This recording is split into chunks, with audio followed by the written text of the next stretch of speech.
So I have a P1391 code. I changed out my distributor with just a auto value Chinese distributor. I believe it's the pickup coil causing the code, so I purchased a Mopar 1. Car seems to be running fine, but a little bit of hesitation here and there, a little stumbling, not too much, as you can see. Sounds all right.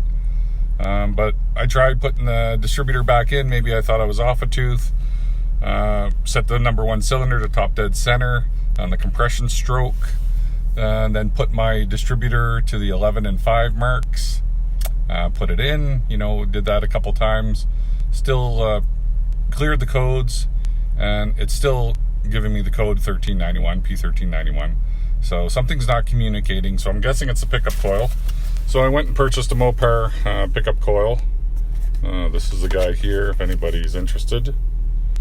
And we're going to put that in and see if it fixes my issue.